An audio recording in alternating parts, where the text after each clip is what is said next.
Hello and welcome back. Today, our final session in the postpartum period is talking about the untalked about part in our postpartum journey, which is the joy of having the baby. Of course, that feels natural and normal, and that's what you'd expect, but also diving into the struggle and having an honest conversation about guilt, shame, and also grief that comes along with having a baby. So, we're going to be talking about both of that, finding the moments of joy and celebrating small wins. So, I am excited to dive into this topic because I honestly never thought of the struggle and or the grief that I would be experiencing in this postpartum time.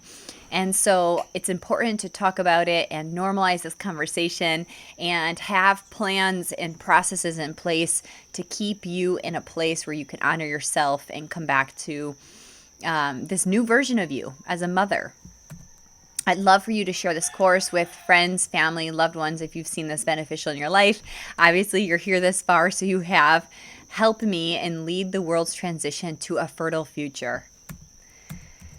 So let's get started. The emotional complexity of postpartum. This is such a profound transformation for new mothers. So if you haven't had a baby before, even if you've had one baby and stepping back into it, say there's an age gap and now you've had some of your freedoms and now you're kind of coming back into the baby land again, it's a big deal. It's marked by an intricate emotional landscape that encompasses this large range of feelings and experiences. This period is characterized by joy and struggle, creating this emotional tapestry that's oftentimes overwhelming, yet deeply significant. The joy of welcoming new life can coexist with a feeling of sadness, anxiety, uncertainty, making this both really beautiful and incredibly challenging time. The universal nature of these emotional complexities underscores that new mothers around the globe share these feelings of elation as well as moments of despair and grief, illustrating that no mother is alone in the journey. This duality reflects this multifaceted nature of motherhood, where there's celebration at the beginning and it's frequently tempered by the weight of responsibility and physical and emotional toll of childbirth. So recognizing and honoring this complexity is really essential for promoting your better overall health and well-being and making it really normal to have the conversation that, yes, this child is all that I ever wanted to have, and now they're here. But guess what? I also am struggling. I'm also in a process of grief. I can't just pick up and go anytime I want. I can't just do anything that I want at any point in time of the day. I have to coordinate. I have to consider what this baby needs. And with that comes the challenge. So when mothers can validate their own feelings and know where to get support and help and just voice their opinion of grief, of despair, of anxiousness, all of these things keeps it from bottling up and pulling you into a state of depression and or making this worse or harder transition for you. So this discussion, the goal is to practice and remind you of the importance of the self-care, the community support, and professional guidance. All of this is going to make this postpartum journey such a better transition for you from maiden to mother or from mother into more babies. All of it is necessary. So we're going to be embracing both the joy and the struggle. There's this huge spectrum of emotions from your emotions are in this whole spectrum, right? Postpartum emotions are not confined to a single feeling. They encompass this broad spectrum of experiences that mothers can encounter. Joy can accompany the thrill of welcoming a new life, and the love that the mother feels for her baby can be overwhelming. However, this joy can exist next to a deep sense of exhaustion from sleepless nights and the anxiety of new responsibilities or the feeling of being overwhelmed by the demands of motherhood. And many mothers find themselves feeling a cocktail of emotions that include happiness, sadness, fear, and frustration all within the same day, but I'd come even closer to saying minute, hour, all within the same part. So understanding this emotional spectrum is crucial as it highlights the normalcy of feeling these multiple emotions at once, rather than having this single narrative that this postpartum time is just joy, is just bliss. There is a coexistence of both joy and struggle. It's essential to normalize this experience as it's very common. The joy, of course, of new life and the struggle of the sleepless nights, of the tired, your own change of like, oh my gosh, if I wanted to go to bed at 10 o'clock or 11, I did. And now I have to go to bed when the baby goes to bed because I don't know when this baby's going to be awake. This is like literally a incredibly different part in your life that you are coexisting with this baby and adjusting your whole entire life around their schedule. So the more that you understand your own emotions and understand that these feelings are completely normal, guilt, shame, frustration, all of it might arise in this postpartum period. And of course, you have the good ones as well, but it might just be this fluctuating roller coaster all at the same time.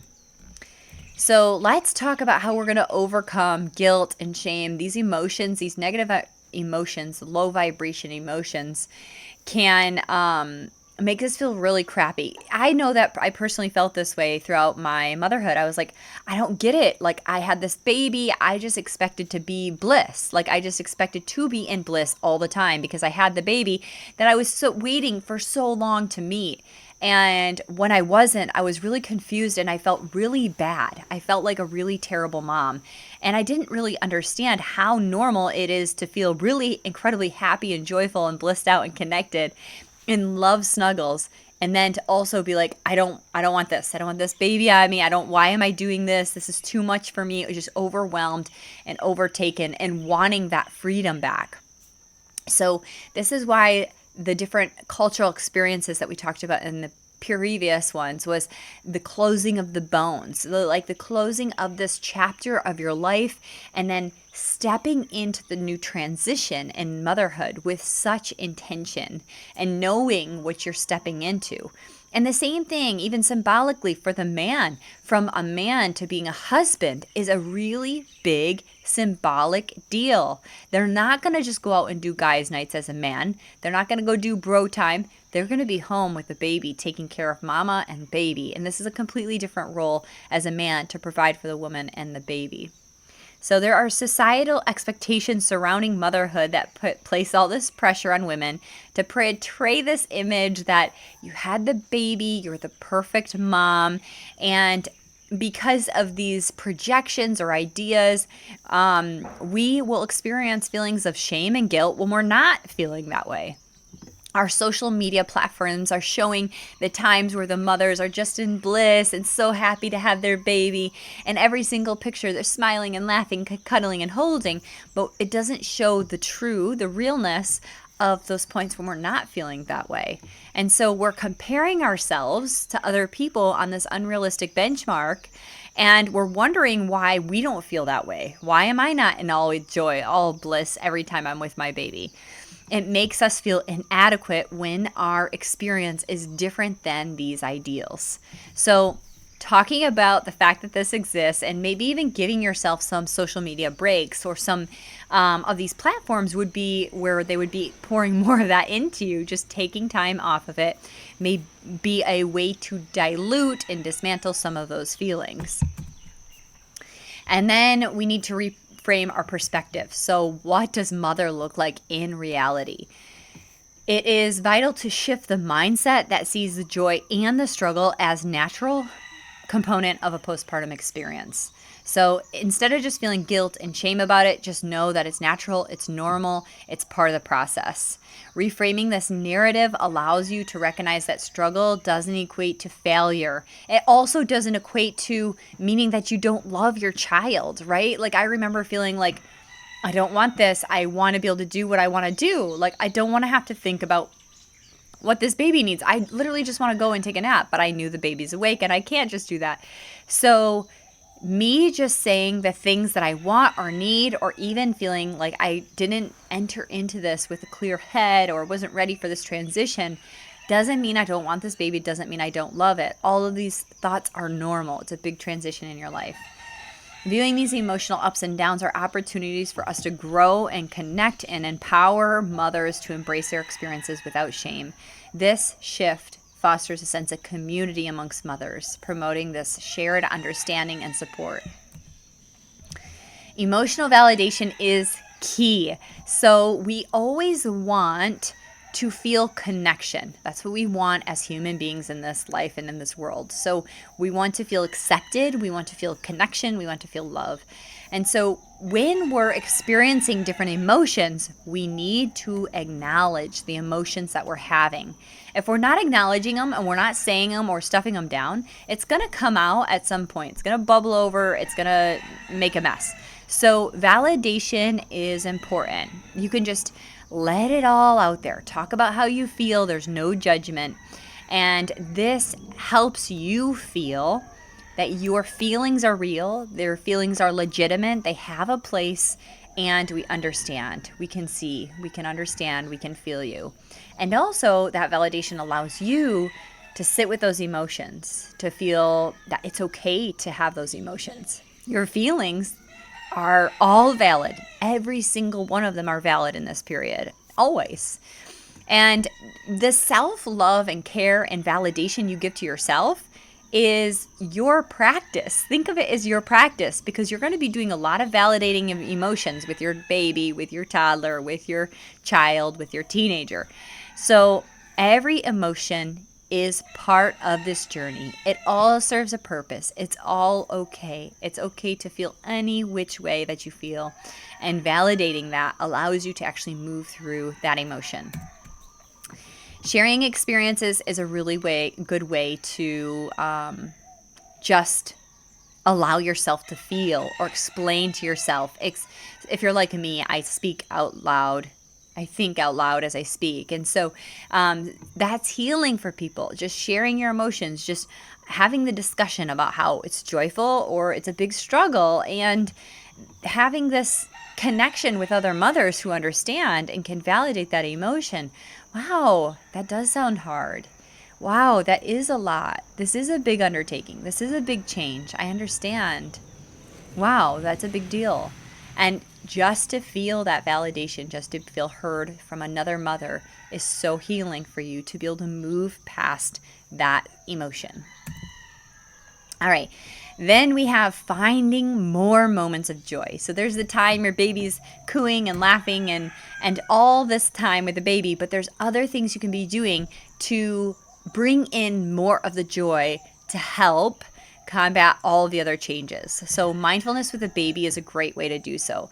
And through these interactions, you're creating bonding experiences that nobody will ever experience, two humans in a room, right? It's just you and the baby.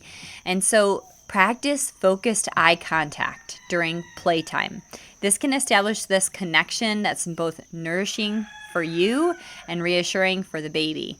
Gentle touch and soft strokes on the baby's back, holding their hand, can give safety and warmth. And these responsive interactions, such as mirroring the baby's coos or facial expressions, promote this emotional connection and also allow you to experience the baby's joy through their reactions. These mindfulness practices allow you to be present in the moment. And typically when we're feeling this sense of overwhelm, all these different feelings, it's because we've actually exited out of the present moment. So you can be like, okay, wow, I'm sitting with a lot of feelings right now. Allow yourself to say them, have them be validated, and then go back into, with your baby, this time of just complete presence with your baby. And remember that oxytocin love hormone. When we're doing this, when we're making eye contact, when we're looking at each other, when we're making each other's faces, when we're touching, when we're holding our baby, we're also getting that relief, that feel-good hormone, oxytocin, running through our body. So it's a great way to do so. And cherishing the small moments, the little small moments. It's overwhelming as a parent to do everything. It's overwhelming to take care of your laundry, do your dishes, cook meals for yourself, go shopping, do all the things. change every diaper, burp cloths, burp the baby, walk with the baby, hold the baby, cooing, crying, all the things, then try to take a shower, brush your own teeth, brush your own hair. It's a lot to do. So we need to savor the moments that were just like so little, so minute, but it was so cute, right? And so it might be like, for me, bath time with my baby was such a fun time.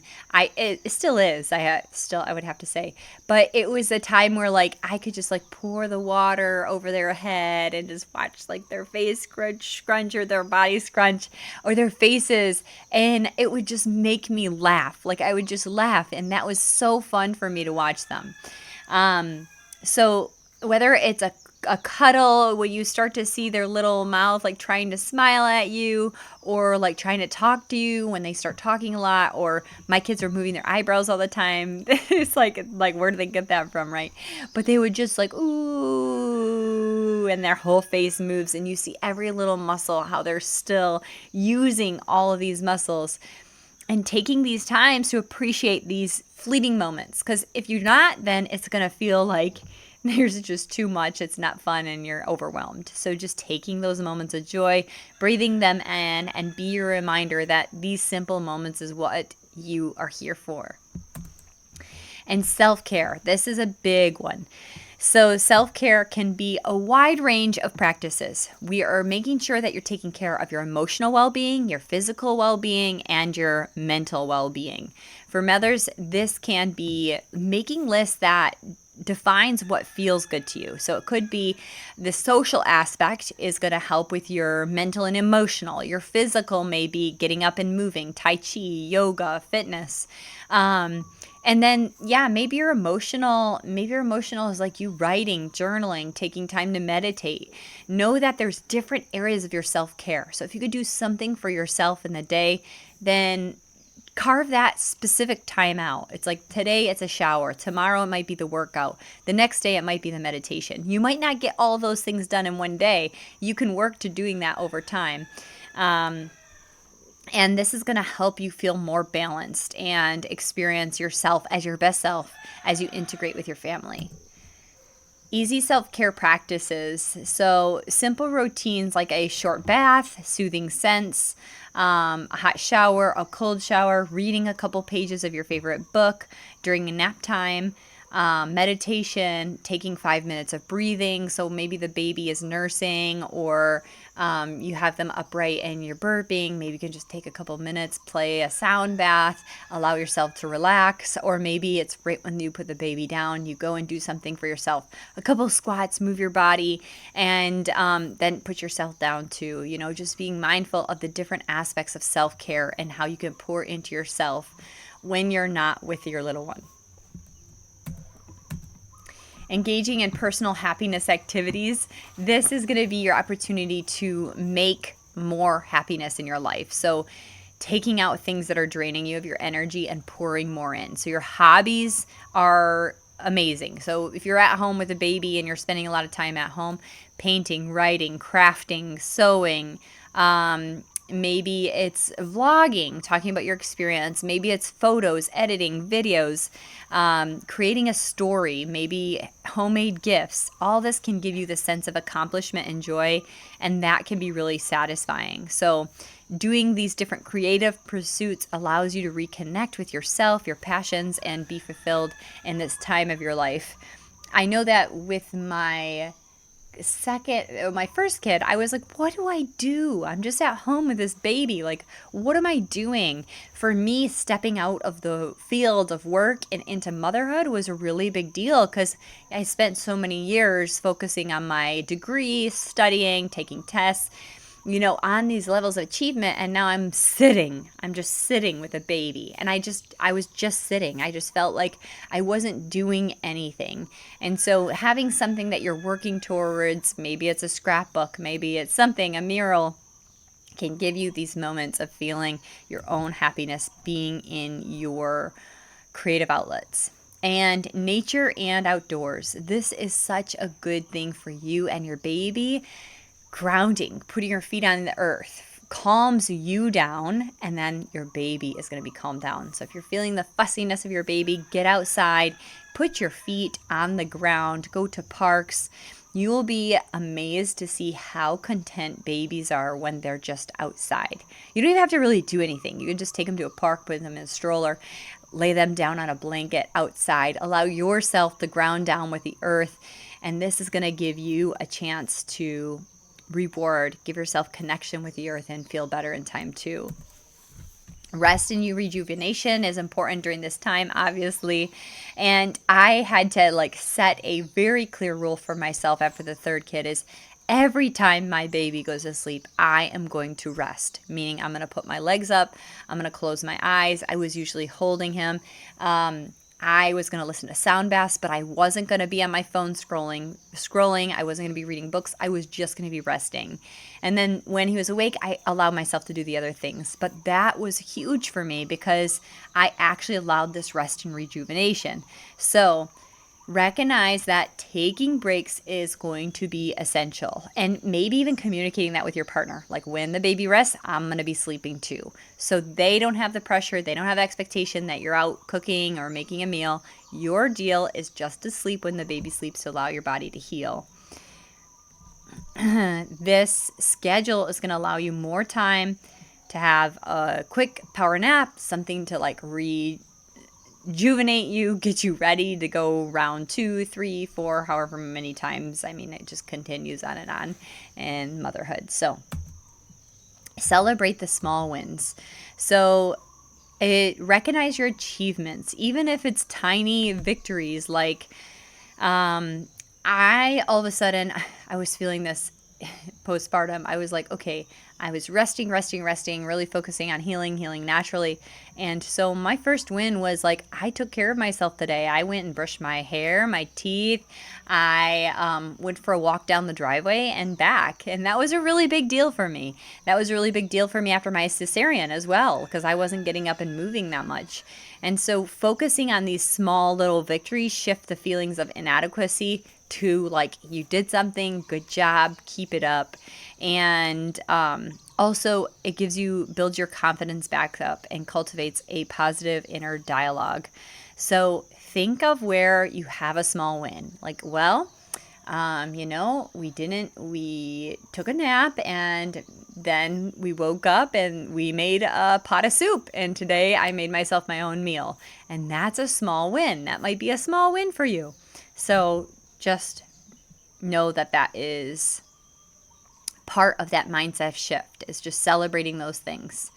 Other success examples might be managing to feed the baby well, celebrating a good latch, celebrating a good burp after, establishing a routine that works well. So when the baby was getting fussy, I first saw when they were kind of rubbing their ears. So I just swaddled them up and I just held him close to me and he fell asleep. And that's a huge win actually. But finding these techniques where you figure something out as a mother or as your baby's cues is a really big deal. So celebrate those. And this is going to give you that sense of accomplishment to reinforce the joy that you can feel in the day. And next is gratitude. Gratitude is amazing. And one way to do this is through journaling. And so making the thoughts in your mind concrete on paper through journaling just for a couple minutes a day can be so helpful. And maybe you have a motherhood gratitude journal where you're just writing in those small wins that we talked about. And then you have something to look forward to reading when the kid's older. And it's going to go so fast. And I'm sure you've heard that from so many mothers, but it's going to go so fast. My 5-year-old, I'm looking back at baby photos, I'm there's no way already. And so looking back on these times, today I held him and, he sat up and looked at me in the face and burped and then smiled at me. It was so cute. You're oh, okay, all right. But then he passed out on my chest and it's so cute and cuddly and warm. And so this habit of just saying what feels good, saying what made you laugh, saying what is a chance for you to reflect back on the past and keep you in that mindset of gratitude.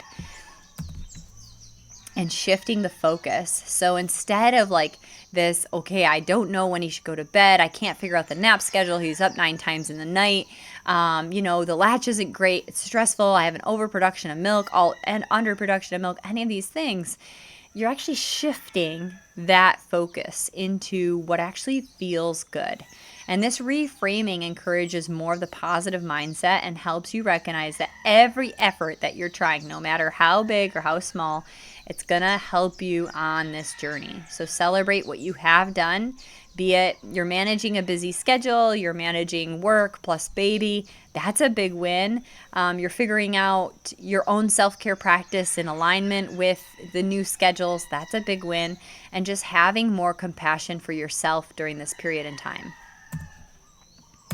And then the supportive community. You guys hear me talk about community often, but together, talking about this together. So it may be, how is it with baby? And you're like, well, we just figured out that how to put the baby to bed before he's overtired, and this is a really big deal. And it is a really big deal. It's like, oh my gosh, I wish I would have known that technique with my first two kids of like, the first sign I'm tired, I am putting this baby down. And so, having these conversations with mothers around your gratitude helps solidify that and allows you to connect with mothers, and they can really help you celebrate as well, because they know themselves why it's a big deal.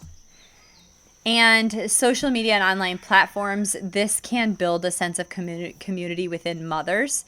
And if these platforms, I say this with a grain of salt, because if these platforms are something that's actually making you question yourself or make you feel like you're not adequate because of the comparison of societal norms, then I ask you to get off of it.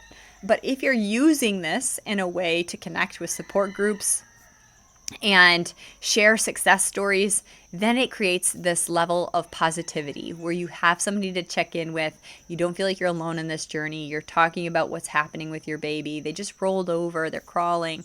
Oh my gosh, I didn't know when this was going to happen. A tooth's coming in. They're drooling all over the place, but we found out that, frozen blueberries or ice cones, whatever, makes them happy. And they completely stopped crying, and I felt some sense of peace.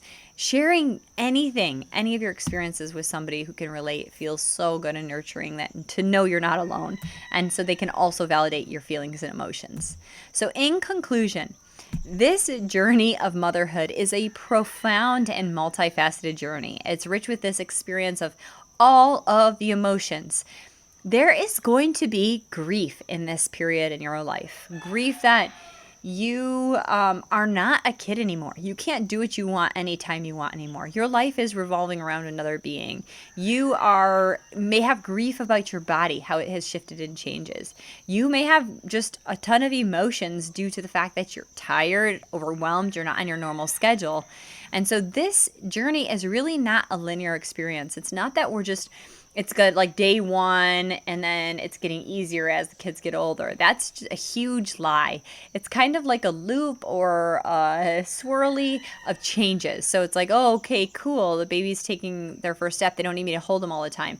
But then they get stranger danger and now they're clinging to me, And so it's like you'll see that it's really not a linear experience.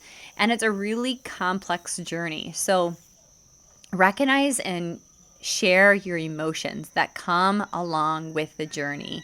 Allow yourself to share it with people and allow yourself to step into that true authenticity of how you feel, and allow and ask for what you need. So I need some validation here. And even saying that to your partner, like, I just feel like I'm alone in this. I want to feel validated.